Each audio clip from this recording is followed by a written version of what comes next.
Messieurs, vous allez pouvoir maintenant, c'est le 4 à la suite, choisir un thème parmi les 4 que je vais vous proposer dans quelques secondes. Donc, pour idéalement faire un 4 à la suite, attention à la petite erreur qui fait retomber votre score. Voici nos thèmes ce mercredi soir. Coquilles et coquillages. Catherine de Médicis et son époque. Les arbres dans la littérature. Et bien sûr, comme chaque soir, notre thème mystère qu'à la maison, vous pouvez découvrir dès maintenant sur Twitter, sur Internet. Victor, c'est vous qui choisissez le premier. Les arbres dans la littérature. On y va ? Ouais. Allez, les arbres dans la littérature.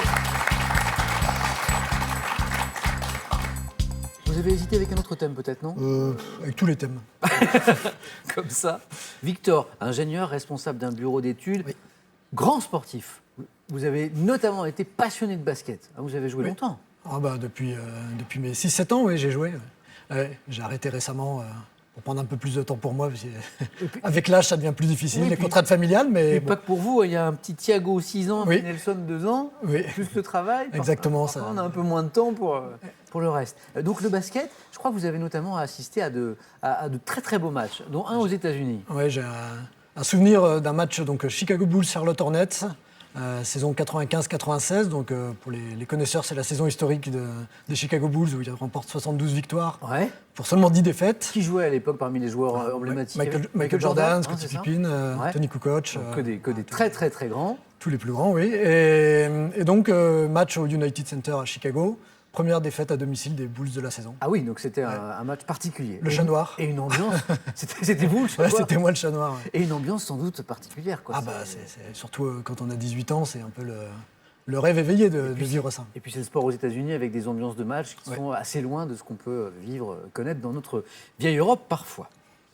Victor, les arbres dans la littérature. Ouais. Oui.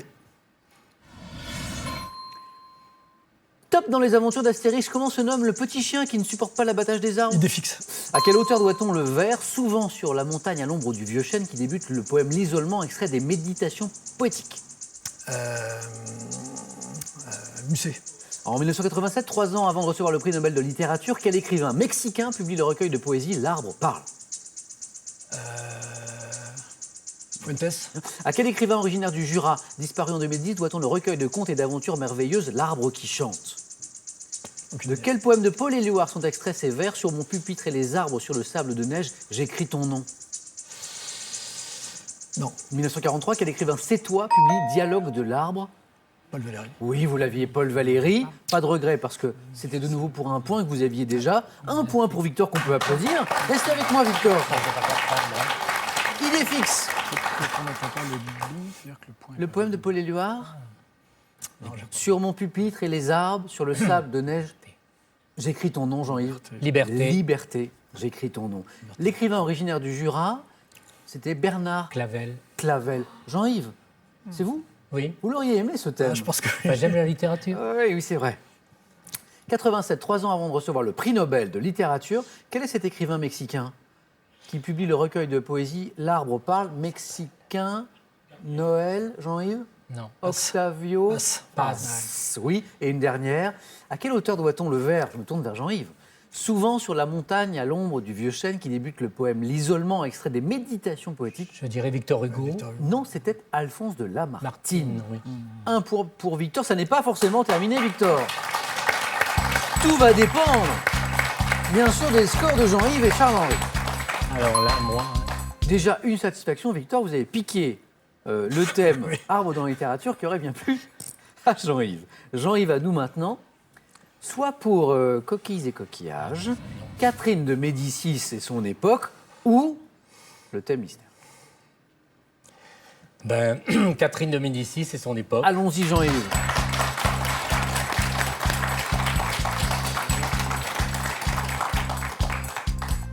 Jean-Yves, passionné de tortues, on en a parlé ensemble, mais aussi d'un pays. D'Italie. Pourquoi ? Parce que j'adore l'Italie, j'aime tout, j'aime la littérature, j'aime les arts, j'aime la période de la Renaissance surtout. Ouais. Et j'y vais souvent d'abord, parce que d'abord j'ai des attaches familiales. Ah, Ma fille habite Rome d'accord. et nous y allons très souvent. Et là, vous m'avez pas parlé de la cuisine italienne, ça fait partie aussi de ce que vous aimez dans Aussi, ce pays. oui.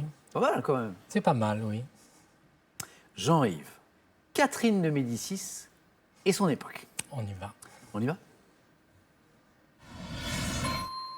Top, quel nom a-t-on donné au massacre de protestants qui débuta à Paris dans la nuit du 23 au 24 août 1572? La Saint-Barthélemy. En 1533, de quel futur roi de France, fils de François Ier de Claude de France, Catherine de Médicis devient-elle l'épouse? Henri II.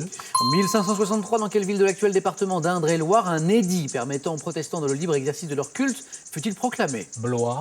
En 1560, quel magistrat humaniste fait-elle nommer chancelier de France? Je ne sais plus. 1572, quelle fille d'Henri II et de Catherine de Médicis fut mariée à Henri de Navarre, le futur roi Henri IV? Margot. Enfin, Marguerite de Quel palais parisien situé à l'ouest du Louvre fut élevé à partir de de 1564? Luxembourg. Quel gentilhomme devenu amiral de France en... C'était les Tuileries. Ah oui. Tuileries et 2 points pour Jean-Yves qu'on peut applaudir. Jean-Yves, je vous garde encore un petit peu. Mais je peux vous dire que vous êtes déjà au face-à-face, grâce à ces 2 points. Alors, 3 bonnes réponses, oui. La reine Margot, Marguerite de Valois, Henri II, la Saint-Barthélemy, de triste mémoire. 1560, ce magistrat humaniste que Catherine de Médicis fait nommer chancelier de France, Michel de l'Hospital. Et en 1563, dans quelle ville de l'actuel département d'Indre-et-Loire un édit permettant aux protestants le libre exercice de leur culte fut-il proclamé? Eh bien, cette ville, c'était Amboise, l'édit d'Amboise. d'Amboise. Pas de regret, Jean-Yves, parce que vous êtes qualifié pour le face-à-face. Bravo, Jean-Yves. Merci.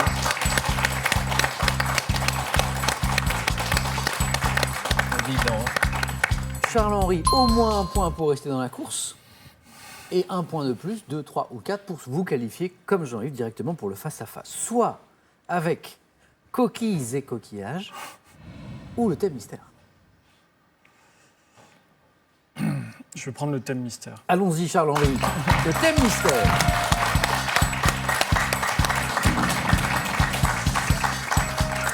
Un petit peu de suspense.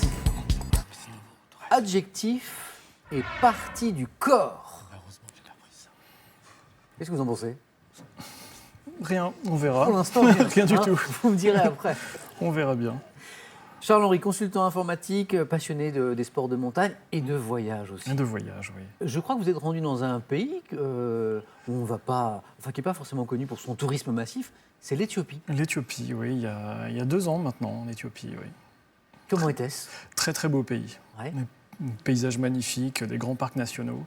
Et qu'est-ce qui a suscité ce voyage? Est-ce que justement ce sont les paysages, les parcs nationaux? Des amis qui m'ont proposé, et il se trouve qu'on y était justement à la période du Noël éthiopien. Oui. Donc c'était assez magique, oui. Et qui s'est caractérisé comment ce Noël éthiopien? Des nuits entières de fêtes Ah oui. dans des églises troglodytes. Enfin, c'était fantastique, c'était hors du temps. Un bon souvenir. Et oui, une population très accueillante. Enfin, très beau voyage. Eh bien, j'espère que ce 4 à la suite vous laissera aussi un bon souvenir. Adjectif et partie du corps. Charles-Henri, prêt? Prêt. Top, à quelle partie du corps humain, dite soit épinière, soit osseuse, l'adjectif médulaire se La moelle. rapporte-t-il?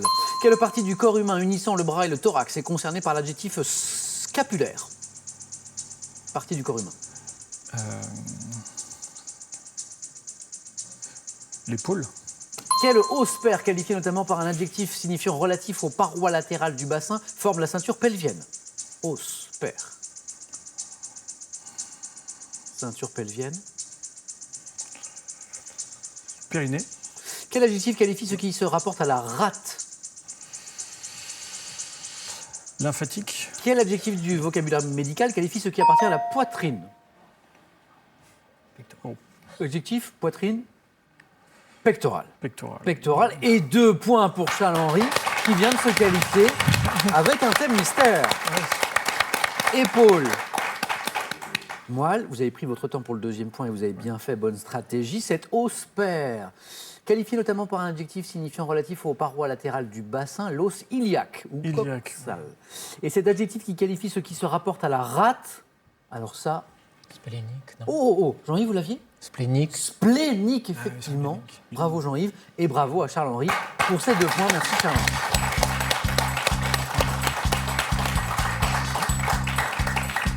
Victor, il eût fallu que Charles-Henri aujourd'hui ne fasse qu'un point pour qu'on aille au jeu décisif. Mais ça a été un plaisir de jouer avec vous. Merci beaucoup, Victor. Merci. Bon retour à Beauregard dans l'un et pour vous, ce cadeau. Xel.fr, vente en ligne de sacs et bagages de marque, vous offre cette valise et son vanity assorti. Trouvez tout ce qu'il vous faut sur Xel.fr. Je me le dis depuis ce matin.